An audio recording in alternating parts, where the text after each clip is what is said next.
अस्सलामु अलैकुम वरहमतुल्लाहि वबरकातुहू। अल्हम्दुलिल्लाहि रब्बिल आलमीन वस्सलातु वस्सलामु अला मन काना नबिय्यन व आदमु बैनल माइ वत्तीन व अला आलिहि व अस्हाबिहि व अज़वाजिहि व अहले बैतिहि अजमईन। अम्मा बाद अऊज़ु बिल्लाहि मिनश शैतानिर रजीम। बिस्मिल्लाहिर रहमानिर रहीम। व नज़्ज़लना अलैकल किताब तिबयानन लिकुल्लि शै। सदक़ल्लाहु मौलानल अज़ीम व सदक़ रसूलुहुन नबियुल अमीनुल मतीनुल करीम व नहनु अला ज़ालिका लमिनश शाहिदीन व शाकिरीन वल्हम्दुलिल्लाहि रब्बिल आलमीन। आइए हुसूल बरकत के लिए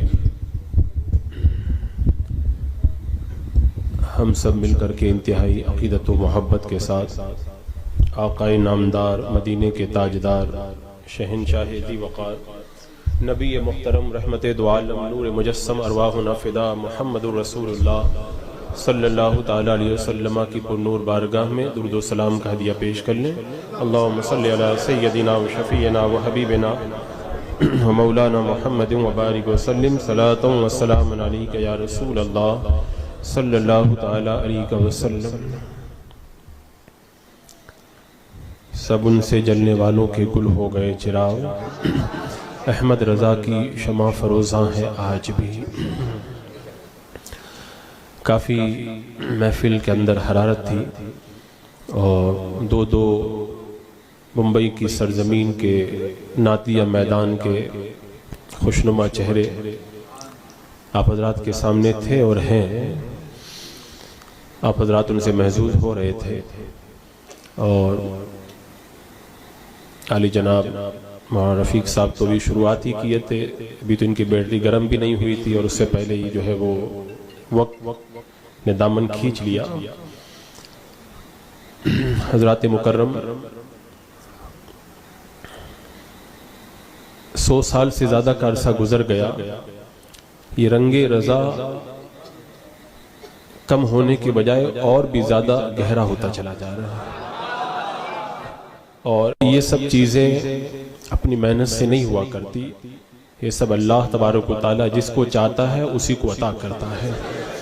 और इस रंग के गहरे होने की जो बड़ी वजह है वो ये है कि आला हज़रत सरकार रज़ी अल्लाह तआला अन्हु जो अलम लेकर के खड़े हुए थे, जो पैगाम लेकर के खड़े हुए थे, जो तालीमात लेकर के खड़े हुए थे, वो इतनी अजीम तालीमात थी कि जो बंदा भी इस मकसद के लिए मैदान में आता है फिर अल्लाह ताला उसे सुरखुरी ज़रूर अता फरमाता है।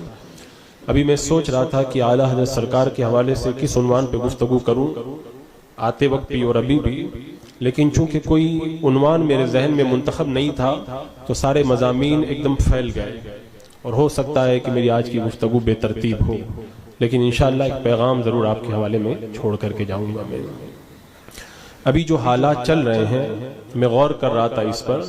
हुजूर सैयदी सरकार ताजुश शरिया रहमतुल्लाह तआला अलैह के विसाल के बाद एक अजीब अफरा तफरी का माहौल है और बहुत सारे छुपे हुए चेहरे भी जो है वो अब अपनी असलियत के साथ हमारी निगाहों के सामने आ रहे हैं।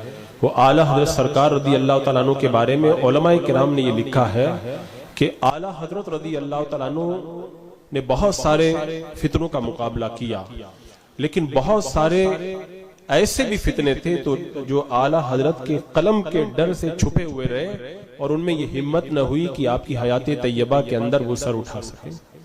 हमें ऐसा ही कुछ नजर आ रहा है, बहुत सारे फितने छुपे हुए थे। हुजूर सैयदी सरकार ताजुश शरिया रहमतुल्लाह तआला अलैह के विसाल के बाद में यके बाद दीगरे वो एक एक करके हमारी निगाहों के सामने आ रहे हैं। हालात दिन ब दिन ऐसे होते चले जा रहे हैं, जब अहले सुन्नत के अहबाब से गुफ्तगू होती है तो ये कहते हैं कि सुलह कुल्लियत बढ़ रही है, गुस्ताखाने रसूल से मेल जोल बढ़ता चला जा रहा है और रद्द वहाबिया पे अगर कुछ बोला जाए तो लोगों की नाराजगी बढ़ती चली जा रही है। कलेमा हक सुनने वालों की तादाद घटती चली जा रही है। इस तरह की बातें आम तौर पर मुख्तलिफ जगहों पर जाने के बाद में हमारी निगाहों के सामने आ रही है। मैं ये समझता हूं कि अभी जो वक्त चल रहा है ये छटाई का वक्त चल रहा है। हर सदी या एक बड़े अरसे के बाद में एक छटाई का दौर चलता है कि अल्लाह तबारक व तआला हक और बातिल को मुमताज करने के लिए ऐसे हालात हमारे सामने पेश फरमाया करता है।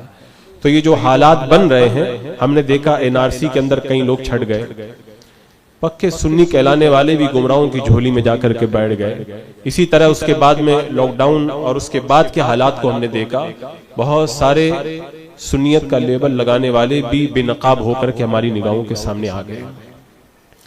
तो मैं आपसे यही अर्ज करूंगा कि सारी जिंदगी मसलक आला हजरत पर डट करके रहें और दुआ करें अल्लाह ताला इसी मसलक पे मौत अता फरमाए। लोगों का जो नजरिया मैं देख रहा हूं, जो लोग बदल रहे हैं, बहुत सारे लोग तो इसलिए बदल रहे हैं कि वो लोग बहुत काम कर रहे हैं, उनके साथ चले जाएं। बहुत सारे लोग इसलिए बदल रहे हैं, वो लोग बहुत इबादत कर रहे हैं, उनके साथ चले जाएं। मैं यहाँ पे एक मेयार आपके सामने रखूं। अल्लामा इब्न अकील हम्बली रहमतुल्लाह ताला अलैह फरमाते हैं, अगर किसी जमाने में तुम इस्लाम की वक़ात लोगों के दिलों में जानना चाहो, यानी हक का मेयार अगर पता लगाना चाहो, तो अल्लामा इब्न अकील हम्बली रहमतुल्लाह ताला अलैह फरमाते हैं, मस्जिद के दरवाजों पर नमाजियों की भीड़ मत देखो, मस्जिद के दरवाजे पर नमाजियों की भीड़ मत देखो, और लब्बैक लब्बैक की सदा लगाने वाले हाजियों का शोर मत देखो, बल्कि ये देखो कि दुश्मनाने रसूल के साथ में इत्तेफाक और इत्तेहाद का मामला लोगों का कैसा चल रहा है। ये है हक का मेयार। आजकल लोग जो है वो हाजी देखकर, नमाजी देखकर, काम देख करके बिफर जाते हैं और कहते हैं यही हक है, यही हक है। फरमाते हैं ये हक का मेयार नहीं है। हक का मेयार ये है कि कौन अल्लाह उसके रसूल के दुश्मनों के साथ नफरत रख रहा है और कौन मोहब्बत रख रहा है। जो नफरत रख रहा है समझ जाओ कि वही हक पर है, और जो उनसे मोहब्बत कर रहा है समझ जाओ वही बातिल पर है। ये मेयारे हक है, और ये मेयारे हक अल्लामा इब्न अकील हम्बली रहमतुल्लाह ताला अलैह ने अपनी तरफ से नहीं दिया। आका करीम सल्लल्लाहु ताला अलैहि वसल्लम ने खुद इरशाद फरमाया, हदीस पाक है कि जो अल्लाह के लिए मोहब्बत करे और अल्लाह के लिए दुश्मनी रखे और अल्लाह के लिए दे और अल्लाह के लिए रोक रखे, समझ जाओ कि उसने अपना ईमान मुकम्मल कर लिया है। ये है हक का मेयार। इस मेयार पे अल्हम्दुलिल्लाह आज अगर आपको कोई मिलेगा तो मसलके आला हजरत पे चलने वाला सुन्नी सहीउल अकीदा मुसलमान आपको नजर आएगा। इस हवाले से बहुत सारी रिवायतें हैं। खुद मेरे आका सल्लल्लाहु ताला अलैहि वसल्लम ने एक मौका पर इरशाद फरमाया, सहाबाए किराम से हदीस पाक का मफहूम यह है कि कौन सा ऐसा अमल है जिसे तुम अल्लाह की बारगाह के अंदर बड़ा वसीला समझते हो। हदीस पाक का मफहूम यही है। तो सहाबाए किराम ने अर्ज किया, रसूल अल्लाह, नमाज, बाद में और दिगर इबादतों को भी पेश किया। मेरे आका सल्लल्लाहु ताला अलैहि वसल्लम ने इरशाद फरमाया, नहीं, बल्कि अल्लाह की बारगाह में पहुंचने का जो मजबूत वसीला है वो अल्लाह के लिए मोहब्बत करना और अल्लाह ही के लिए दुश्मनी रखना। यह है मेयारे हक। ये मेयारे हक के आपको काम करने वालों में नजर आ रहा है जो काम का दावा कर रहे हैं। ये मेयारे हक क्या वो नमाजों का दावा करने वालों में आपको नजर आ रहा है? अल्हम्दुलिल्लाह हमने देखा तो इस जमाने के अंदर हुजूर ताजुश शरिया के मुरीदीन के अंदर ये बात हमें बहुत ज्यादा नजर आई है। ये सच्ची बात है। अगर आप खुद भी सर्वे करेंगे तो आपको ये बात पता चलेगी। एक हदीस पाक में है, अल्लाह के रसूल इस्लाम ने इरशाद फरमाया, एक बंदे की अल्लाह तबारक व तआला की बारगाह के अंदर पेशी हुई। रब ने फरमाया, बंदे मैंने तुझे किस्म किस्म की नेमतें अता की, तू मेरी बारगाह में क्या लेकर के आया है? तो बुजुर्ग अर्ज करते हैं, आए परवरदिगारे आलम, तेरी बारगाह में ये इबादतें, ये नमाजें, ये लेकर के आया हूँ। रब ने फरमाया, ये जो कुछ भी तूने किया है जहन्नम से बचने और जन्नत में जाने के लिए किया है, ये तो तूने अपने फायदे के लिए किया, मेरी रजा के लिए क्या लेकर के आया है? बुजुर्ग अर्ज करते हैं, आए परवरदिगारे आलम, तेरी रजा के लिए क्या होता है? रब ने इरशाद फरमाया, मेरे प्यारों से मोहब्बत करना और मेरे दुश्मनों से नफरत करना, ये मेरी रजा के लिए है। ये चीज मैं इसलिए आपके सामने रख रहा हूं कि ज्यादातर लोग जो हक से हट रहे हैं वो या तो नमाजों को देख करके हट रहे हैं और या फिर जो है वो गलत लोगों का साथ इख्तियार कर रहे हैं, तो काम की रट देख करके इख्तियार कर रहे हैं। एक बात हमेशा याद रखना, कभी भी क्वांटिटी मत देखना, क्वालिटी देखना। क्वांटिटी कहीं पर भी हो जाए, अल्हम्दुलिल्लाह क्वालिटी अगर आपको मिलेगी तो मसलक आला हजरत पर चलने वालों के अंदर नजर आएगी।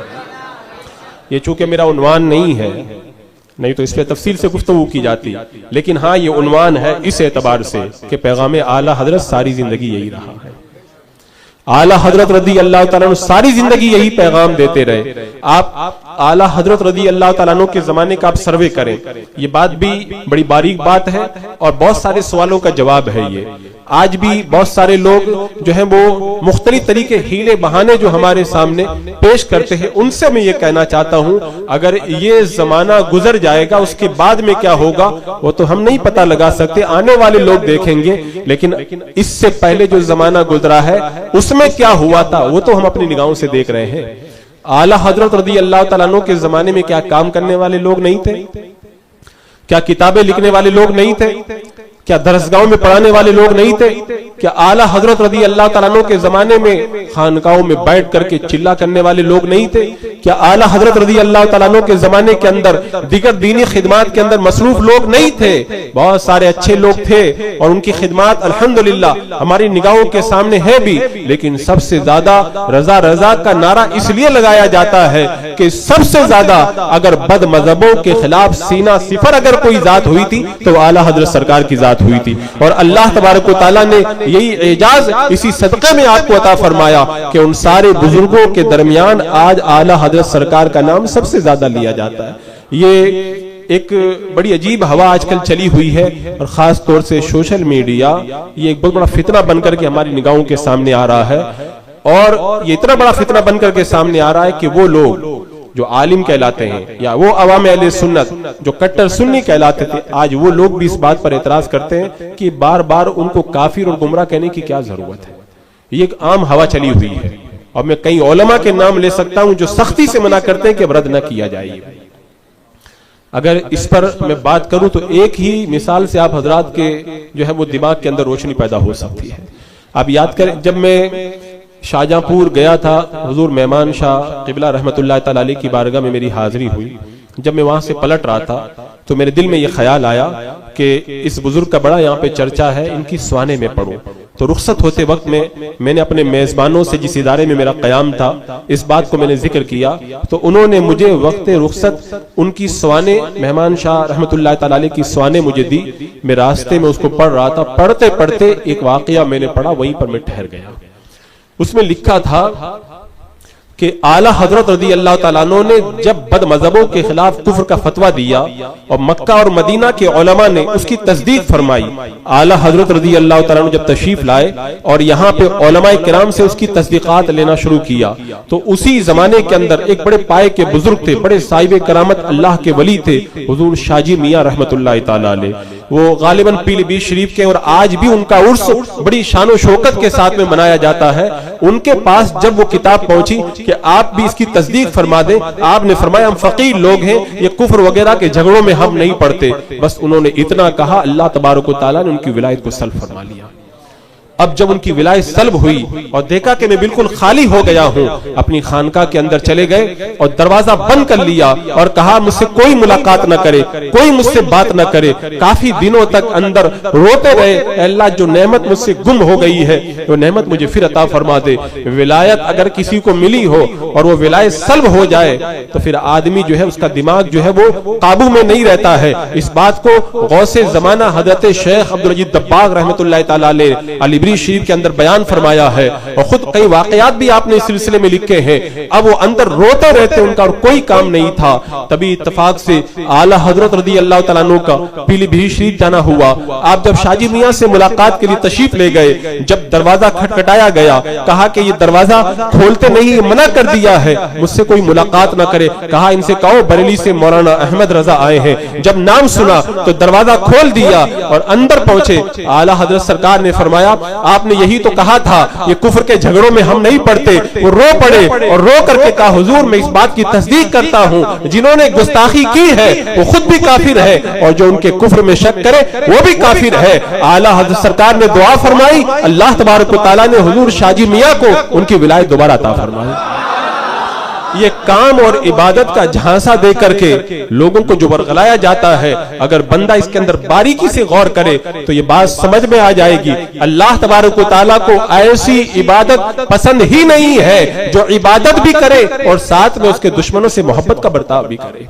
तो आज जो है वो 100 साल से ज्यादा का अरसा गुजर गया, रंगे रजा हल्का नहीं हो रहा। उसकी वजह यही है, सारी जिंदगी आला हजरत सरकार अपने आप को पूरे तौर पर मेरे आका सल्लल्लाहु ताला अलैहि वसल्लम की मोहब्बत के लिए सीना सिपर करके खड़े हो गए और फिर बारगाह मुस्तफा से वो इनाम मिला कि वादी रजा की है, कोई हिमालय रजा का है, जिस सब्द देखिए वो इलाका रजा का है। हर तरफ रजा रजा का नाम जो है वो सुनाई देता है। अजीजाने मुकर्रम, इस दौर के अंदर बद मजहबों का जो जितना रद्द करता है, मेरा अपना तजर्बा ये, अल्लाह ताला उसको उतनी ही ज्यादा इज्जत अता फरमाता है।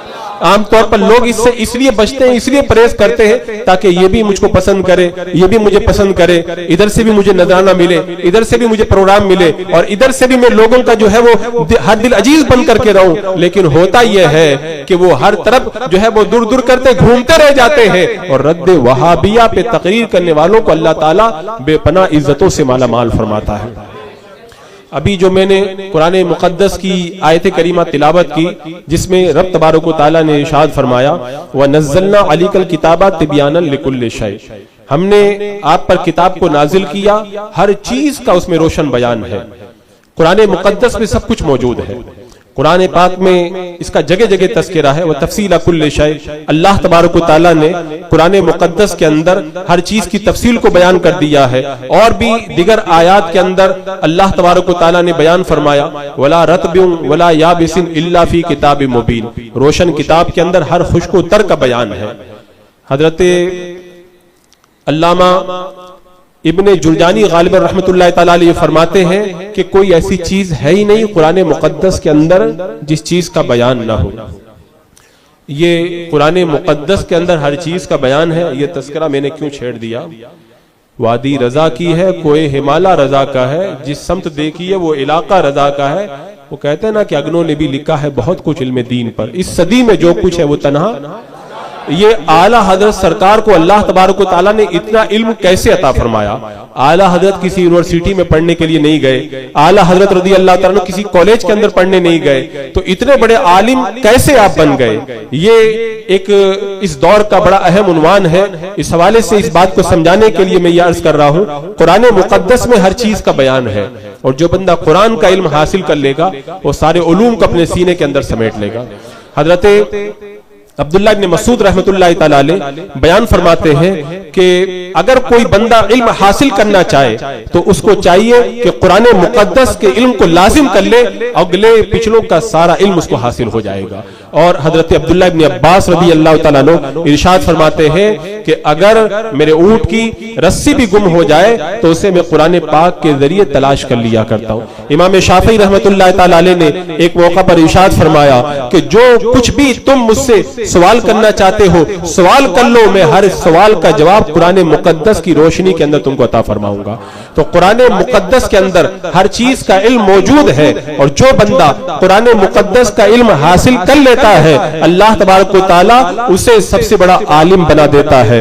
आला हजरत रज़ी अल्लाह तआला अन्हु इल्म का दरिया और इल्म का समंदर इसलिए थे कि कुरान मुकद्दस को आला हजरत सरकार ने बड़ी गहराई के साथ में पढ़ा था, तो अल्लाह तबारक व तआला ने बेशुमार उलूम का आपको जामे बना दिया था। अजीजान मुकर्रम, आज जो कॉलेज से वाबस्ता जो तबका है वो ज्यादातर कॉलेज के अंदर जब प्रोफेसरों के लेक्चरार सुनता है और प्रोफेसर की बातें सुनता है तो वो हैरत में डूब जाता है कि इनकी मालूमात इतनी ज्यादा, ये लोग इतनी तरक्की पर है। अगर आप हजरात कुरान मुकद्दस पहले पढ़ लें और कुरान मुकद्दस में गौर व फिक्र कर लें और उसके बाद में आप कॉलेज के अंदर जाएं तो आपको इस बात की गवाही देना पड़ेगा कि ये लोग यहाँ तक जहां अब पहुंचे हैं कुरान ने बहुत पहले वहां हमको पहुंचा दिया है। इस हवाले से एक बहुत बड़ा फ्रांसी साइंसदान है जिसका नाम गालिबन बोरिस बोइकले के नाम से मशहूर है। ये खुद कहता है कि मैंने जब कुरान मुकद्दस का सरसरी मुताला किया, गहरी नजर से नहीं, सरसरी मुताला किया, तो मुझे ये हकीकत पता चली कि कुदरती जितने हवादिस हैं उन सब की तरफ कुरान मुकद्दस के अंदर इशारा मौजूद है। फिर मैंने बारीक नजर से कुरान मुकद्दस को जब पढ़ना शुरू किया तो मैं अब इस बात का एतराफ करता हूं कि कुरान मुकद्दस के अंदर एक भी ऐसा कोई नुक्ता नहीं है कि कोई साइंसदान उसके ऊपर एतराज कर सके। तो कुरान मुकद्दस में जब सब कुछ मौजूद है, जो बंदा कुरान का आलिम बनेगा वो सबसे बड़ा आलिम बनेगा, और जमाने के सारे उलूम के अंदर अल्लाह तबारक व तआला उसे तफव्वुक अता फरमाएगा। यहाँ पे एक बात इमाम गजाली रहमतुल्लाह तआला अलैह की मुझे याद आई। इमाम गजाली रहमतुल्लाह तआला अलैह की बारगाह में एक शख्स आया और आकर के कहने लगा कि आप मुसलमान ये कहते हो कि कुरान मुकद्दस के अंदर हर चीज का बयान है। वो सवाल करने वाला मोमिन नहीं था, वो दुनियावी एक एतबार से साइंसदान उसे समझ लें, क्योंकि आजकल साइंसदान बोलते हैं, उस जमाने में हकीम बोला जाता था। हकीम का माना होता था कई उलूम का बड़ा माहिर। तो वो साइंसदान इमाम गजाली रहमतुल्लाह तआला अलैह से पूछता है, आप ये कहते हो कुरान मुकद्दस के अंदर हर चीज का बयान मौजूद है, लेकिन आपको ये पता है कि चांद, सूरज और सितारे दो तरह से चलते हैं, एक उनकी हरकत सीधी होती है और एक माकूस यानी उल्टी हरकत होती है। कुरान मुकद्दस के अंदर सीधी हरकत का तो जिक्र है, लेकिन जो इनकी उल्टी हरकत है कुरान मुकद्दस के अंदर उसको नहीं बयान किया गया। इमाम गजाली रहमतुल्लाह तआला अलैह ने फरमाया, कौन सी आयत के अंदर तूने सूरज चांद वगैरह की सीधी हरकत को पढ़ा है? वो अर्ज करने लगा कि कुरान मुकद्दस में जो अल्लाह तबारक व तआला का इरशाद है, कुल्लुन फी फलकिन यस्बहून, चांद और सूरज ये सब के सब एक घेरे के अंदर तैर रहे हैं। तो तैर रहे हैं इसका मतलब सीधी हरकत कर रहे हैं, तो एक हरकत का तो जिक्र है। आपके तो कुरान में सब मौजूद है, ये जो उल्टी हरकत करते हैं कुरान में इसका तो तस्करा नहीं है। इमाम गजाली रहमतुल्लाह तआला अलैह ने इरशाद फरमाया कि कुरान मुकद्दस के अंदर जैसे सीधी हरकत का तस्करा है, ऐसे उल्टी हरकत का भी तस्करा है। वो पूछने लगा किस आयत के अंदर? का इसी आयत में सीधी हरकत का भी तस्करा है और इसी आयत के अंदर उल्टी हरकत का भी तस्करा है। वो कहने लगा कैसे? इमाम गजाली रहमतुल्लाह तआला अलैह भी बहुत बड़े साइंसदान थे, बहुत बड़े फलसफी थे। आपने फरमाया इसको पढ़ो, कुल्लुन फी फलकिन, चांद और सूरज सब एक घेरे के अंदर, आगे फरमाया तैर रहे हैं। तो कुल्लुन फी फलकिन ये सीधी हरकत का तस्करा है। अब इसको उल्टा पढ़ो, फलक को पहले उल्टा करो, फिर फी को उल्टा करो, फिर कुल को उल्टा करो। पढ़ने में क्या आएगा? जब उसने उल्टा करके पढ़ा तब भी वैसे ही पढ़ा जा रहा था, कुल्लुन फी फलकी यस्बहून। फरमाया इधर से पढ़ोगे तब भी कुल्लुन फी फलकी यस्बहून, और जब उधर से पढ़ोगे तब भी कुल्लुन फी फलकी यस्बहून। तो जब दाएं से पढ़ोगे तो चांद और सूरज की सीधी हरकत का तस्करा है, और जब बाएं से पढ़ोगे तो कुरान मुकद्दस के अंदर चांद और सूरज की माकूस हरकत का तस्करा मौजूद है। तो कुरान मुकद्दस तो बहुत बड़ा खजाना है, हम पढ़ते नहीं, और आजकल तो कुरान मुकद्दस को हमने अलमारी के अंदर सजा करके रखा है। माह रमजान में तिलावत करते हैं, या किसी का इंतकाल हो जाता है तो ईसाल सवाब के लिए पढ़ते हैं। अब तो एक ऐसा वो गुमराहों का जो फिरका है वो तो यहां तक पहुंच चुका है, वो तो कहता है ईसाल सवाब के लिए भी मत पढ़ो। जो कुछ कुछ पढ़ते हैं उसका दरवाजा भी वो लोग बंद करना चाहते हैं। अजीजान मुकर्रम, तो कुरान मुकद्दस के अंदर सब कुछ मौजूद है, और आला हजरत कुरान मुकद्दस के बहुत बड़े आलिम थे। यही वजह है कि एक बार बचपन के अंदर आला हजरत रज़ी अल्लाह तआला अन्हु ज्योमेट्री वगैरह, जो कॉलेज वगैरह के कुछ उलूम हैं उनको पढ़ रहे थे। आपके वालिद मोहतरम अल्लामा नखी अली खान इमामुल मुतकल्लिमीन रहमतुल्लाह तआला अलैह ने जब आपको उन उलूम की तरफ मुतवज्जे देखा तो फरमाया, बेटा अहमद रजा, इन सब की तरफ जो है वक्त खर्च करने की कोई जरूरत नहीं है, बारगाहे मुस्तफा जाने रहमत से लो लगा के रखो, अल्लाह के हबीब ये इल्म आपको वैसे ही अता फरमा देंगे।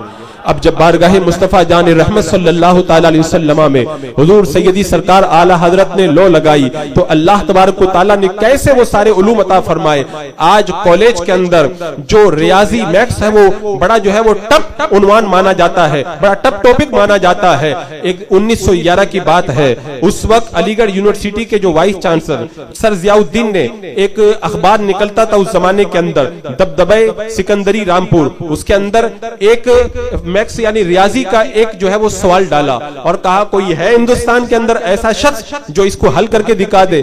आला हजरत रज़ी अल्लाह तआला अन्हु की बारगाह में दबदबा सिकंदरी रामपुर का जब वो अखबार का तराशा पहुंचा, आपने अखबार का तराशा देखा, उस सवाल को देखा, उसका जवाब लिख करके सर ज़ियाउद्दीन के पास में भेज दिया। वो इतना खुश हुआ, जवाब से इतना खुश हुआ, दूसरे दिन उसने अखबार के अंदर जवाब शाये कर दिया। लेकिन आला हजरत ने जवाब भेजा और जवाब के साथ में अपनी तरफ से रियाजी यानी मैथ्स का एक सवाल भेजा कि अगर कोई है तो इसको हल करके दिखाए।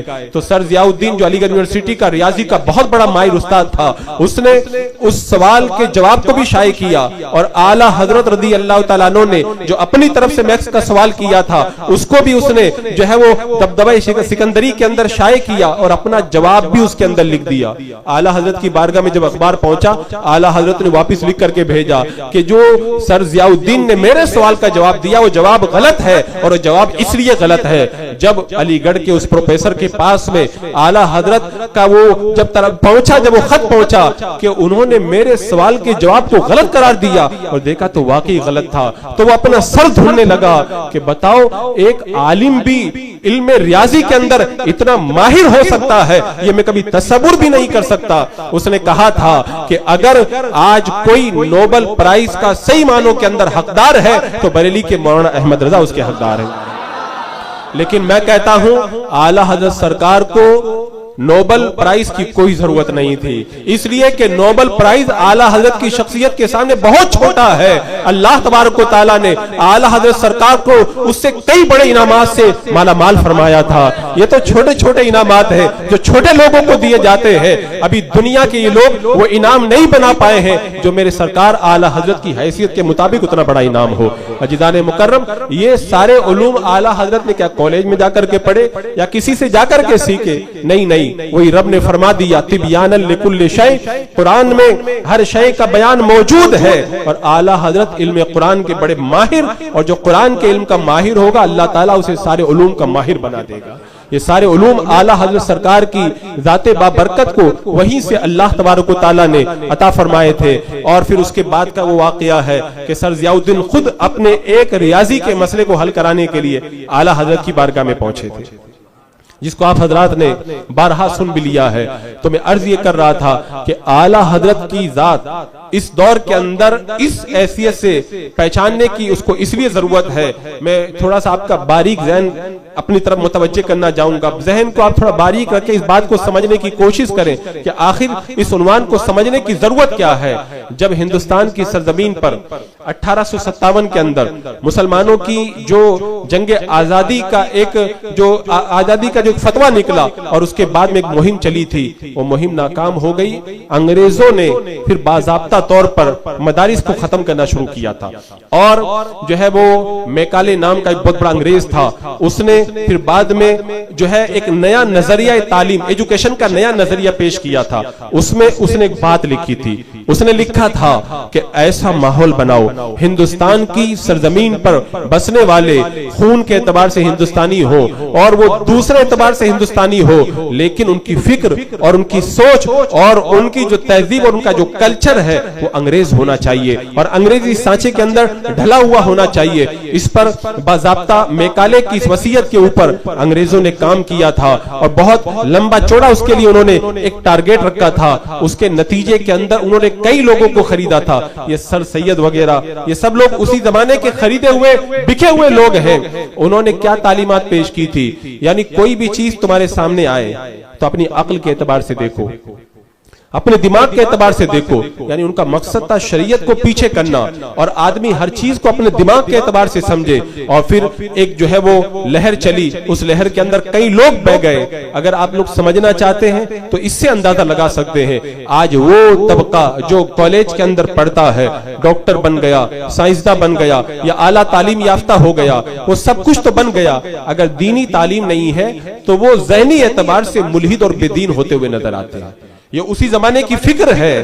तो आज के इस दौर के अंदर आला हजरत को तमाम उलूम के माहिर होने की हैसियत से लोगों को समझाना जरूरी है, ताकि उनको पता चले कि साइंसदान जो कॉलेज के अंदर हमको जो थ्योरी पढ़ाते हैं, जो प्रैक्टिकल पढ़ाते हैं, आला हजरत जब बड़ी शरीफ के दारुल इफ्ता में बैठ करके वही साइंस की बातें करते हैं तो फिर अल्लाह की तारीफ करते हुए नजर आते हैं, फिर नबी पे दरूद पाक लिखते हुए नजर आते हैं, फिर कुरान पाक की आयतें करीमा तहरीर फरमाते हैं, हदीस पाक को लिखते हैं, और उसके बाद में आला हजरत सरकार लिखते हुए नजर आते हैं न्यूटन ने जो ये कहा, आइंस्टाइन ने जो ये कहा, और ये जो कहा कि जमीन जो है वो हरकत करती है, ये सब गलत है। और 115 दलीलें तहरीर फरमाई और फरमाया इन 115 दलीलों में से 105 दलीलों में से जो 15 दलीलें हैं, ये 15 दलीलें पहले की किताबों से मैंने ली है, और जो ये 90 दलीलें मैं जमीन के साकिन होने पर पेश कर रहा हूं, ये 90 दलीलें मैंने अपनी तरफ से पेश की हैं। तो जब कॉलेज का बच्चा पढ़ेगा कि अल्लाह की हम्द, नबी पे दुरूद, कुरान मुकद्दस की आयतें करीमा, हदीस पाक को लिखने के बाद में एक आलिम दीन न्यूटन और आइंस्टाइन वगैरह इतने बड़े बड़े साइंसदान लोगों का 105 दलीलों से रद्द कर रहा है, तो इसका मतलब यह हुआ कि जो बंदा सही मानों के अंदर कुरान मुकद्दस पढ़ लेगा, अल्लाह तबारक व तआला उसे तमाम उलूम के अंदर महारत ताम्मा नसीब फरमा देगा। ये इस जहज से जो है वो नई नस्ल के अंदर आला हजरत सरकार को मुतारफ कराने की बहुत ज्यादा जरूरत है। और अजीजान मुकर्रम, आला हजरत सरकार ने अगरचे किसी कॉलेज में नहीं पढ़ा था, लेकिन आज कॉलेज के अंदर आला हजरत को पढ़ा जा रहा है। और आपको पता होगा कि 100 से ज्यादा आला हजरत पर जो है एमफिल और जो है पीएचडी वगैरह लोग कर चुके हैं, और ये तो बहुत पुरानी तादाद है। अब तो पता नहीं इसका सिलसिला कहां तक पहुंच चुका होगा। ये सब कहां से मिला? मुस्तफा जान रहमत सल्लल्लाहु ताला अलैहि वसल्लम के दरबारे गोहरबार से अल्लाह तबारक व तआला ने ये इनाम व इकराम आपको अता फरमाया है। तो अजीजान मुकर्रम, आज फितनों के जिस दौर के अंदर हम लोग पल रहे हैं, हम ये देख रहे हैं कि कॉलेज के अंदर पढ़ने वाला एक बड़ा तबका जो है वो मुलिद होता चला जा रहा है, बेदीन होता चला जा रहा है।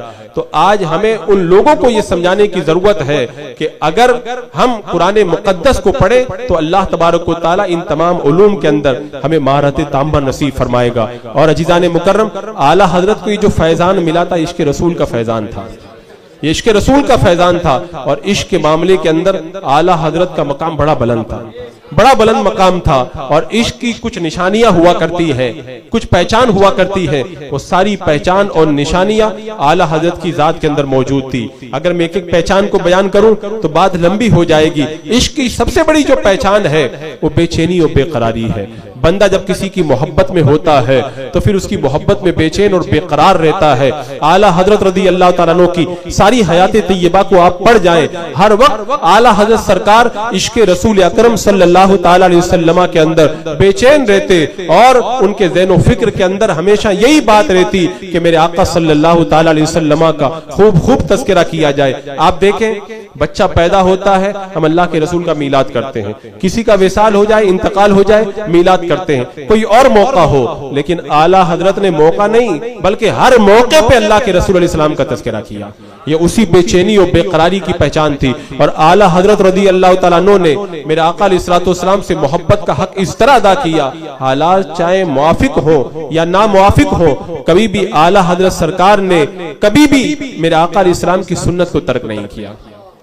आपके खादिम का बयान है, हम रोजाना आला हजरत सरकार को देखते कि आप हर सुन्नत पे अमल करते, लेकिन एक बार इत्तेफाक से ऐसा हुआ, फजर की नमाज में आला हजरत सरकार को पहुंचने के अंदर कुछ ताखीर हो गई। तो हमने कहा कि आज देखते हैं वक्त बहुत कम रह गया है, वक्त बहुत कम रह गया है, आला हजरत कैसे सुन्नत पे अमल करते हैं। जब मस्जिद में दाखिल होने लगे, कहा देखते हैं, देखो आज पहला दायां कदम रखते हैं कि बायां कदम रखते हैं, क्योंकि नमाज फर्ज है, और फर्ज जब छूट रहा हो तो फिर एक अल्लाह का वली बड़ा बेचैन हो जाया करता है। तो अब फजर की नमाज का वक्त खत्म होने को करीब होने वाला है। अब देखो आला हजरत सुन्नत पे अमल करते हैं कि नहीं करते हैं, ये तो उनकी निगाहें देख रही थी, लेकिन आला हजरत की जात वो थी, वक्त के बारे में अल्लाह तबारक व तआला ने आपको इतनी महारत अता फरमाई थी कि अल्लामा ज़फरुद्दीन बिहारी रहमतुल्लाह तआला अलैह इरशाद फरमाते हैं कि इल्म तौक़ीद के अंदर आला हजरत को मुजद्दिद कहा जाए तो बिल्कुल सही होगा।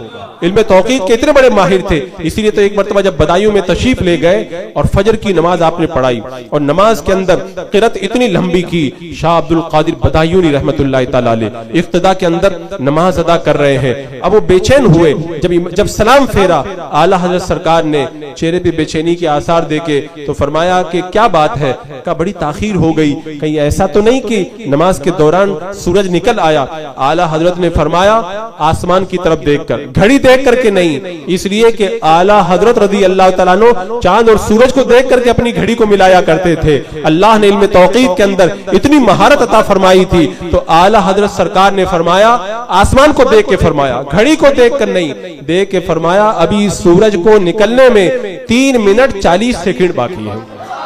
बताओ इल्म तौक़ीद का वो कितना बड़ा माहिर होगा जो आसमान को देख करके मिनट और सेकंड तक की मालूमात रखता हो। तो आपके खादिम फरमाते, हम लोग सोचने लगे आज आला हजरत सरकार कैसे सुन्नत पे अमल करते हैं। तो मस्जिद में दाखिल होते वक्त तो दायां कदम रखना सुन्नत है। देखा आला हजरत ने उस सुन्नत को अदा किया, लेकिन आगे उनकी हैरत की इंतहा न रही। आला हजरत रज़ी अल्लाह तआला अन्हु जब आगे बढ़े और मस्जिद के सहन में दाखिल हुए तो पहले दायां कदम रखा, और फिर जब अगली सफ में बढ़े तो हर सफ के अंदर आला हजरत का पहले दायां कदम पड़ता था। जब तमाम सफों को आप पार करके अंदर हरम में दाखिल हुए तब पहले अंदर दायां कदम रखा, और जब मुसल्ले पे बढ़े तो पहले अंदर दायां कदम आपने रखा। तो वो आपके खुद्दाम बयान हैं। उस दिन हमें इस बात का यकीन हो गया कि इश्क़े रसूल अकरम सल्लल्लाहु ताला अलैहि वसल्लम के अंदर आला हजरत इतने फना है, हालात जैसे भी हो सुन्नत आपकी कभी कोई तर्क नहीं होती है। ये इश्क़े रसूल का आपका आलम था। और अजीज़ान मुकर्रम आला हजरत सरकार खुद भी अमल करते और कैसे कैसे आपने ये पैगाम मोहब्बत दूर तक पहुंचाया। आज जब हुज्जाज किराम आते हैं तो हम भी इस्तिक़बाल करते हैं, आला हजरत इस्तिक़बाल करते, पहला सवाल क्या होता था, तुम हज करके आ गए, मेरे आका अलैहिस्सलाम के रोजे पे गए कि नहीं गए। अगर नहीं जाता तो फिर मुलाकात का तेवर बदल जाता, और अगर गए होते आला हजरत सरकार चूम लिया करते थे। अल्लामा अब्दुल अलीम सिद्दीकी मेटी रहमतुल्लाह तआला अलैह जब हज करके तशरीफ लाए, आला हजरत ने इस्तिक़बाल किया और फरमाया कि अय अब्दुल हलीम तुम बड़ी आला बारगाह से आ रहे हो, मैं तुम्हें क्या दूं, जो भी दूंगा वो कम ही होगा। अंदर तशरीफ ले गए, अपना सबसे कीमती झुब्बा लाए और कहा कि मेरे पास यही कीमती चीज थी, तुम दरे रसूल से आ रहे हो, ये मैं तुम्हें पेश करता हूँ। बताओ मोहब्बत का ऐसा अंदाज कहां पे देखने को मिलेगा। अल्लाह तबारक व तआला ने ये अंदाज मोहब्बत अगर अता किया था तो आला हजरत सरकार को अता किया था। यही वजह है कि जब मोहब्बत रसूल में इस तरह फना हुए तो बारगाह मुस्तफा जान रहमत से फैजान जारी हुआ। जहां सब खामोश हो जाते थे वहां पे आला हजरत बोला करते थे, जहां सबकी बोलती बंद हो जाती थी। आप देखें जब हिंदुस्तान के अंदर मनी ऑर्डर का जब नया नया मसला निकला, अब आजकल तो मनी ऑर्डर को सब लोग जानते हैं, डाक से पैसा भिजवाना। जब शुरू के अंदर डाक से पैसा भिजवाने का मामला निकला तो जगह जगह लोग बेचैन थे, ये जायज है कि नाजायज है। देवबंदियों के बड़े मुफ्ती रशीद अहमद गंगोई ने फतवा दे दिया कि मनी ऑर्डर पे जो पैसा भिजवाया जाता है और उस पर जो फीस ली जाती है ये सूद है, लिहाजा ये तरीका जायज नहीं है। आला हजरत सरकार की बारगाह के अंदर जब ये सवाल आया, लोग बेचैन थे, अब कैसे इस बेचैनी का इलाज हो। मेरे इमाम ने जब कलम उठाया तो दलाइल की रोशनी के अंदर ये साबित कर दिया कि मनी ऑर्डर से पैसा भेजना ये जायज है, और जो उसके ऊपर हम रकम देते हैं वो सूद नहीं है बल्कि भेजने की उजरत उसको दी जाती है। ऐसे कितने मुश्किल मसाइल को आला हजरत सरकार की बारगाह में एक सवाल पेश हुआ कि हुजूर अल्लामा शाह अब्दुल अजीज रहमतुल्लाह तआला अलैह के हवाले से लोग बयान करते हैं कि आपने फरमाया कि हुक्का पीना जायज नहीं है। उसकी वजह यह है कि हुक्के को आग से जलाया जाता है, और आग जो हुक्के के अंदर आग जलाई जाती है, और आग ये जहन्नमियों को अजाब देने का आला है, लिहाजा हुक्का पीना जायज नहीं है। और उसके बाद में बहुत सारी हदीसें भी उस पर कुछ लोग नकल करते हैं। आला हजरत की बारगाह में जब सवाल आया, छोटा सा जवाब नहीं, पूरी किताब आपने लिख दी और दलाइल की रोशनी में यह साबित किया कि किन सूरतों में हुक्का पीना जायज है, किन सूरतों के अंदर पीना मकरूह है और किन सूरतों में पीना नाजायज है। ये मेरे रजा के कलम का हाल। और ये आप देखें अभी जब कोरोना का जब मामला चला था, मैं इसलिए कहता हूं कि लोग हालात को देख करके बदल रहे हैं। मैंने कोरोना के मामले के अंदर कई मुफ्तियान किराम को देखा कि वो जो है वो जैसे हुकूमत की गाइडलाइन आती वैसे बदलते चले जाते थे। कहते कि हाँ दूरी बनाओ, कुर्बत न करो, वरना जो है वो बीमारी लग जाएगी। हदीस पाक में ये भी आया है, वो भी आया है। हदीसों का मफहूम तोड़ मरोड़ करके न जाने कहां से कहां तक पहुंचा दिया। आला हजरत रज़ी अल्लाह तआला अन्हु की बारगाह में भी ये सवाल आया था। आप सोचो कि कोरोना था नहीं तो कोरोना का सवाल कैसे आया था? भाई आला हजरत की बारगाह में जो सवाल आया था वो यही था कि उसके पास में बैठने से बीमारी लगती है कि नहीं, और यही तो कोरोना में हो रहा था। यानी कोढ़ का मरीज, जुजाम का मरीज, आला हजरत की बारगाह में ये सवाल किया गया कि अहादीस के अंदर मौजूद है कि ये कोढ़ के मरीज से ऐसे भागो जैसे शेर से भागते हो। अब बारगाह आला हजरत में जब सवाल आया, आपने वो हदीसें लिखी जिसमें कोड़ी से भागने का हुक्म दिया गया है, फिर वो हदीसें भी लिखी जिसके अंदर इस बात का तस्करा है कि कोड़ी को आपने अपने साथ में बिठाया, साथ में खाना खिलाया। दोनों तरह की आपने हदीसें लिख दी और उसके बाद में उन तमाम हदीसों के ऊपर आपने तदबीक का ऐसा अमल किया। आपने इरशाद फरमाया कि जिन अहादीस के अंदर बरस यानी कोढ़ के मरीज से भागने का हुक्म दिया गया, उन अहादीस का मतलब ये है कि अगर तुम उनके साथ में बैठोगे और अगर अल्लाह की मर्जी से अगर तुम्हारे अंदर कोई ऐसी बीमारी आ गई, बीमारी लगती नहीं है लेकिन अगर अल्लाह की मर्जी हुई और वो बीमारी अगर तुम्हारे अंदर वो बीमारी पैदा हो गई, अल्लाह ने अगर तुम्हें उस चीज का अगर मर्ज दे दिया तो कहीं तुम्हारा अकीदा ना खराब हो जाए कि इसके पास में बैठने की वजह से मुझे ये बीमारी लगी है, इसलिए बचना चाहिए। इसलिए ये अहादीस इस्तेबाब पे दलालत करती है। वरना अगर सही मानों के अंदर देखा जाए तो सही अहादीस मौजूद है जिनमें इस बात को बयान किया गया कि बंदा जो है वो किसी भी मरीज के पास में बैठ जाए, बीमारी उड़ करके नहीं लगा करती है। और इस्लाम का नजरिया यही है कि एक की बीमारी दूसरे को नहीं लगती है। अगर दूसरे के पास में बैठने से कोई बीमारी हुई है तो उसकी बीमारी उड़ करके नहीं लगी है, बल्कि अल्लाह तबारक व तआला ने उसको वो बीमारी दी है। और ये अकीदा कुफार का है कि एक की बीमारी उड़ करके दूसरे को लग जाया करती। पूरा रिसाला आला हज़रत सरकार ने तहरीर फरमाया और दलाइल के अंबार लगा दिए। ऐसे कितने मसाइल हैं। आला हज़रत सरकार रज़ी अल्लाह तआला अन्हु जब दूसरे हज के लिए तशरीफ ले गए, उस वक्त आपके सामने दो बड़े अहम सवाल पेश किए गए थे। एक तो आप लोगों ने बारहा सुना, वो इल्म गैब का मसला था। आला हज़रत सरकार की बारगाह में वो सवाल पेश किया गया था। वहाबियों ने बड़ा उधम मचाया था कि अल्लाह के रसूल इस्लाम को इल्म गैब नहीं है। तो शरीफ मक्का के पास में मुकदमा पेश होने वाला था। आपके पास में मक्का के बुजुर्ग आलिम तशरीफ लाए कि 2 या 2.5 दिन का टाइम है, आप जल्दी से जवाब तहरीर फरमा दें। आला हज़रत सरकार ने जो है वो खाना काबा के सामने बैठ करके जो जवाब तहरीर फरमाया था, आप हजरात ने सुना। चंद घंटों के अंदर अद-दौलतुल मक्किया बिल मादतिल गैबिया के नाम से वो इल्म गैब रसूल पर दलाइल का अंबार लगा करके आपने किताब को पेश किया। शरीफ मक्का के दरबार में आला हजरत की किताब जब पढ़ी गई तो शरीफ मक्का ने सुन करके कहा, अल्लाह अपने हबीब को इल्म अता करता है, ये वहाबिया क्यों मना करते हैं। और मैंने सुना कि आला हजरत ने जो किताब लिखी थी आज भी वहां के कुतुब खाने में मौजूद है, लेकिन वो देते नहीं है किसी को। खैर, अच्छा यहाँ पे एक बात और मोहब्बत की आगे तो मैं बता दूं, आजकल लोग ख्वाब देखते तो बड़ा चर्चा करते। मैंने ख्वाब में अल्लाह के रसूल सलाम को देखा है, और कितने लोग तो झूठे ख्वाब भी बयान कर देते हैं। अब हम अपनी तरफ से तो किसी को झूठा नहीं कहेंगे, लेकिन बाद में खुद उन्होंने एतराफ और इकरार किया तो हमें पता चला कि वो झूठा ख्वाब बयान कर रहे थे। जैसे कुछ लोगों का तरीका रहता है कि मस्जिद बनानी है, काम नहीं हो रहा है तो ख्वाब में देख लेंगे सरकार तशरीफ लाए और वजू खाने पे आपने वजू बनाया, अब दूसरे दिन से चंदा उनका बढ़ जाता है। ऐसे भी कुछ लोग हैं जो इस तरह के कामों में लगे हुए हैं और अपने ख्वाबों की बारात लोगों के सामने पेश करते रहते हैं। आला हज़रत इतने बड़े आशिक थे, क्या आपने कभी ख्वाब में अल्लाह के रसूल अलैहि सलाम का दीदार नहीं किया? कितनी मर्तबा दीदार किया। एक बार मैं इस मसले पे गौर कर रहा था तो 4 या 5 वाकयात मुझको मिल गए। तो मैं सोचने लगा कि अगर इस पर तहकीक की जाए तो बाज़ाब्ता तौर पर इस पर भी एक किताब तैयार हो सकती है कि आला हज़रत सरकार ने कितनी मर्तबा मेरे आका सल्लल्लाहु अलैहि वसल्लम का बेदारी में दीदार किया और कितनी मर्तबा ख्वाब में दीदार किया। और ये बात याद रखें, अल्लामा जलालुद्दीन स्यूती रहमतुल्लाह ताला अलैह फरमाते हैं, जो आलमे बेदारी में एक नजर अल्लाह के रसूल अलैहि सलाम का दीदार कर ले तो एक लम्हे के अंदर विलायत के 2999 मर्तबे तय कर जाता है। गौसे ज़मा शेख अब्दुल अजीज दब्बाग रहमतुल्लाह तआला अलैह को जब बताया गया कि अल्लामा जलालुद्दीन स्यूती ने कहा है बेदारी में एक नजर देख लो तो विलायत के 2999 मर्तबे तय कर जाते।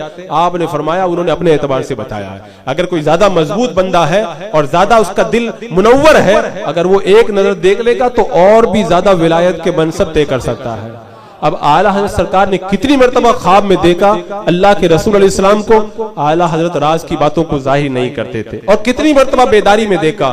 अद-दौलतुल मक्किया जब लिखी गई, मक्का और मदीना के उलमा से दस्तखत ले लिए गए, आप हज से फारिग होकर के जब बैली शरीफ पहुंचे, अल्लामा ज़ियाउद्दीन मदनी रहमतुल्लाह तआला अलैह को आपने अद-दौलतुल मक्किया दी कि यहाँ पे उलमा जो है उनसे दस्तखत लेकर के किताब को बैली शरीफ पहुंचा देना। यहाँ के उलमा से अल्लामा ज़ियाउद्दीन मदनी रहमतुल्लाह तआला अलैह ने दस्तखत लिए, तस्दीकात ली, और किताब को लेकर के जब बरेली शरीफ पहुंचे तो कहा हुजूर, मैं वहां के उलमा से जब बात करता था तो उलमा ये कहते थे बात समझ में नहीं आती, मुसन्निफ जो है वो बीमार थे, बुखार की हालत में थे, और इतने कम वक्त के अंदर उनके पास कोई किताब भी नहीं थी, इतनी मुदल्लल और इतनी मजबूत किताब उन्होंने इतने कम वक्त में कैसे लिख दी, उनको समझ में नहीं आ रहा। जब ये बात आई तो आला हजरत ने रात से पर्दा हटाया, फरमाया माजरा ये है, जब मेरे पास में सवाल पेश हुआ, मेरे जिगर के अंदर दर्द था जिसकी वजह से मुझे बुखार था, लेकिन जब अल्लाह के रसूल की अजमतों की बात आ गई तो मैंने बुखार की तरफ तवज्जो न की, मैं गया जमजम से मैंने वुजू बनाया और वुजू बना करके मकाम इब्राहिम पे आया,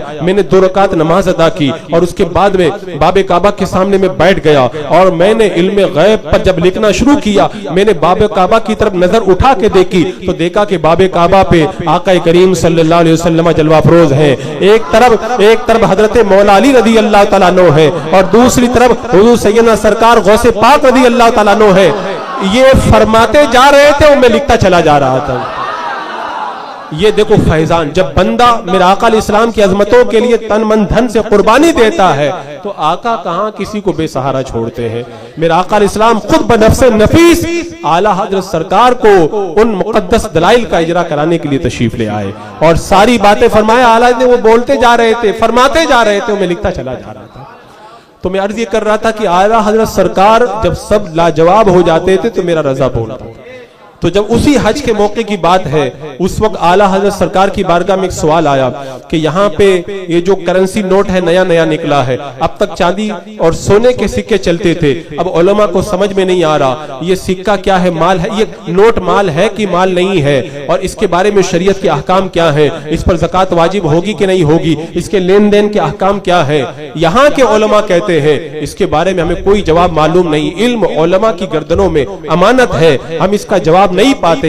आला हजरत ने जब सवाल देकर के जवाब लिखना शुरू किया, दलाइल के अंबार लगा दिए और किफलुल फकील फाहिम के नाम से नोट के मसले पर ऐसी मुदल्लल किताब लिखी कि जब अरब और अजम के उलमा ने देखा तो पुकार उठे कि अल्लाह तबारक व तआला ने इमाम अहमद रजा को इल्म लदुन्नी अता फरमाया है। या आला हज़रत रज़ी अल्लाह तआला अन्हु के इल्म की बात की जाए तो वो तो एक बड़ी लंबी चौड़ी दास्तान है, और मेरे रजा को आला हज़रत सरकार ने कितना फैजान दिया था और कितना नवाजा था। अल्लाह अकबर कबीरा। मेरे आला हजरत सरकार क्या कहीं घूमने जाते थे, पहाड़ों के अंदर तलाश करने जाते थे कि कौन कौन सा दुनिया के अंदर पत्थर पाया जाता है, क्या समंदरों का दौरा करते थे कि दुनिया में पानी कितने पाए जाते हैं। लेकिन जब बरेली के अंदर उस खानका में बैठे सवाल आ रहा है तो जवाब ऐसा लिख रहे हैं कि अगर उस एक सवाल का जवाब पूरी तहकीक करने के अगर कोई बंदा निकल जाए सारी जिंदगी खपा देगा, लेकिन जवाब नहीं निकाल पाएगा वो। आला हजरत रज़ी अल्लाह तआला अन्हु की बारगाह में जब सवाल हुआ तयम्मुम के हवाले से कि किन किन चीजों से तयम्मुम जायज है और किन चीजों से तयम्मुम जायज नहीं है, आला हजरत रज़ी अल्लाह तआला अन्हु ने 180 पत्थर की किस्में बयान फरमाई। हम में से कितने बताओ, जो बड़े बड़े साइंसदान सबको बुला के ले आओ, उनमें से कितने ऐसे साइंसदान हैं जिन्होंने 180 पत्थरों की तहकीक की हो और उन पर रिसर्च किया हो। और आला हजरत ने ऐसी तहकीक पेश की, फरमाया कि ये 180 चीजें ऐसी हैं इनसे तयम्मुम करना जायज है, और ये 130 चीजें ऐसी हैं इनसे तयम्मुम करना जायज नहीं है। और जब पानी के बारे में सवाल हुआ आला हजरत सरकार से, तो आला हजरत सरकार ने पानी की इतनी किस्में बयान फरमाई। हम लोग पानी की कितनी किस्में जानते हैं? हम ज्यादा से ज्यादा कुएं का पानी, तालाब का पानी, नल का पानी, ट्यूबवेल का पानी, कितने पानी निकाल लेंगे। आला हजरत रज़ी अल्लाह तआला अन्हु ने जब पानी के बारे में तहकीक पेश फरमाई तो आपने फरमाया पानी की 160 किस्में हैं जिनसे वुजू करना जायज है, और पानी की 125 किस्में ऐसी हैं जिनसे वुजू करना जायज नहीं है। बताओ ये 160 125 कितनी हो गई? इसको कैलकुलेट करें और देखें क्या इतनी पानी की किस्में हम में से किसी ने दुनिया में इसकी तहकीक की है। बड़े से बड़े साइंसदां को ले आओ। सही फरमाया था अल्लामा नकी अली खां इमामुल मुतकल्लिमीन रहमतुल्लाह तआला अलैह ने, आए अहमद रजा तुम बारगाह मुस्तफा जाने रहमत से लो लगाओ, बारगाह मुस्तफा से वो सारे उलूम तुमको वैसे ही अता कर दिए जाएंगे। तो मेरे रजा को बाहर न जाना पड़ा। जब इश्क़े रसूल का जाम पिलाने के लिए आप बैठ गए तो सारे उलूम बारगाह मुस्तफा से बरेली ही के अंदर आला हजरत सरकार को अता फरमा दिए गए। और आला हजरत रज़ी अल्लाह तआला अन्हु की नजर ऐसे ऐसे उलूम पे थी जहां आम तौर पर लोगों की नजरें जाती ही नहीं है, क्योंकि बहुत सी मर्तबा ऐसे हालात पेश हो जाते हैं कि अगर बंदा इन उलूम का माहिर न हो तो लोगों के ईमान के लिए खतरा बन जाया करता है। क्योंकि ये साइंस का दौर है और इस दौर के अंदर जब नई चीजें सामने आती है तो कितने लोग बहकने लग जाते हैं। आला हजरत रज़ी अल्लाह तआला अन्हु के जमाने के अंदर भी एक ऐसा ही मसला जो है पेश आया। अल्लाह तबारक व तआला ने कुरान मुकद्दस में जो ये इरशाद फरमाया कि माँ के पेट में क्या है ये खुदा के सिवा कोई नहीं जानता, जो आयत करीमा का मफहूम है, उस पर एक पंडित ने, पादरी ने एतराज किया था और उसने ये कहा था कि हमने अल्ट्रासाउंड के नाम से एक ऐसा फार्मूला बनाया है हमारे डॉक्टरों ने कि उसके जरिए हम पता लगा लेते हैं कि माँ के पेट के अंदर लड़का है या लड़की है। आला हजरत की बारगाह में जब सवाल हुआ कि हुजूर उस पंडित की बातों में आकर के कई लोग काफिर हो जाएंगे, आप जल्दी से जवाब अता फरमाए। वो पंडित ये कह रहा है कि मुसलमानों का कुरान गलत कहता है, माँ के पेट में क्या है कोई नहीं जानता, हमने ऐसी मशीन बनाई है, हम बता सकते हैं कि माँ के पेट में लड़का है या लड़की है। अल्लाह तबारक व तआला जब किसी को जमाने का इमाम बनाता है तो उस जमाने के अंदर पेश आने वाले सारे उलूम का जामे भी बनाता है, ताकि उठने वाले सारे फितरों का जवाब उन उलूम की रोशनी के अंदर वो अता फरमाए। आला हजरत रज़ी अल्लाह तआला अन्हु ने सवाल पढ़ा तो आपके चेहरे पे परेशानी के आसार नहीं जाहिर हुए। आपने कहा ये तो कोई सवाल ही नहीं हुआ, और उसके बाद में जब आला हजरत ने उसके जवाब में पूरी किताब लिखी, अल्ट्रासाउंड का पूरा फार्मूला आपने पेश फरमाया, पूरा उसकी थ्योरी और प्रैक्टिकल पर आपने गुफ्तगू फरमाई और कहा कि वो कैसी बात करता है। कुरान मुकद्दस में ये कहां कहा गया है कि माँ के पेट में लड़का है या लड़की, ये कोई नहीं बता सकता, बल्कि कुरान मुकद्दस में तो ये है माँ के पेट में क्या है, इस क्या में सब कुछ आ गया। यानी कब जो है वो अंदर जो है वो पानी का कतरा गया, कब वो गोश्त बना, कब जो है वो खून का जो है बस्ता खून बना, कब गोश्त का लुतड़ा बना, कब हड्डियां बनी, हड्डियां बनने के बाद में कब कब उसके अंदर रगे बनी, कौन कौन से आज़ा बने, कैसे कैसे जो है उसके अंदर तमाम जो है वो नशोनुमा हुई, और जब बच्चे के अंदर रूह फूकी गई, कितनी मर्तबा अंदर सांस लिया, कैसे उसने कवड़ बदली। आला हजरत सरकार ने उस पर इतनी तफसील से गुफ्तगू फरमाई, जब हम पढ़ते हैं तो पढ़ते पढ़ते रूह झूमने लग जाती है कि अल्लाह तबारक व तआला ने कैसा इल्म अता फरमाया था। उसके बाद में आगे आला हजरत सरकार फरमाते हैं एक छोटी सी आलिया बनाकर, आला को आला हजरत ने उसकी हिजो के लिए का आलिया बना करके कुरान की आयत से मुकाबला करना चला है, अल्लाह के इल्म से मुकाबला करने चला है। तुम तो एक अंदाजे से एक ऐसी चीज का दावा कर रहे हो, ये तो बड़ी आसान बात है।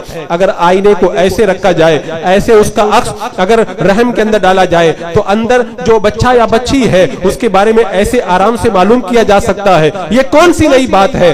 कुरान सिर्फ लड़का और लड़की की मालूमात की बात नहीं करता, उस बच्चे के बारे में जो मुकद्दस जो मुकम्मल मालूमात है। कुरान ये कहता है मुकम्मल मालूमात खुदा के सिवा किसी को नहीं है, अगर कोई है तो सामने आकर के बताए। एक छोटी सी आलिया लेकर के अल्लाह के इल्म से मुकाबला करने चला है।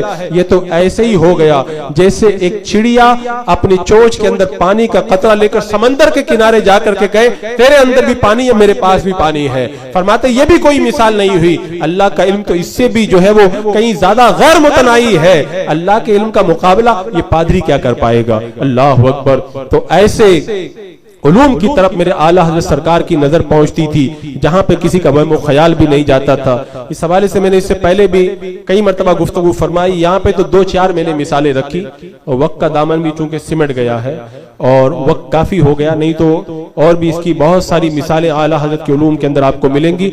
बस मैं यही पैगाम आपके हवाले करना चाहूंगा, जरूरत है जो हमारे बच्चे कॉलेज में पढ़ते हैं वो कॉलेजों के अंदर आला हज़रत की जात को मुतारफ कराएं, और आला हज़रत के जो साइंसी तहकीकात हैं वो लोगों के सामने पेश करें, ताकि उनको पता चले कि अल्लाह तबारक व तआला ने इमाम अहमद रजा को कितना इल्म दिया था, और लोगों को ये पता चले कि इस्लाम के दामन के अंदर क्या क्या हीरे और जवाहरात हैं, ताकि लोग मेरे इमाम की अजमतों को सलाम करने पे मजबूर हो जाएं। अल्लाह अकबर। अल्लाह रब्बे कदीर हमें ताउम्र मसलक आला हज़रत के ऊपर कायम व दायम रहने की तौफीक अता फरमाए। अस्तगफिरुल्लाह रब्बी।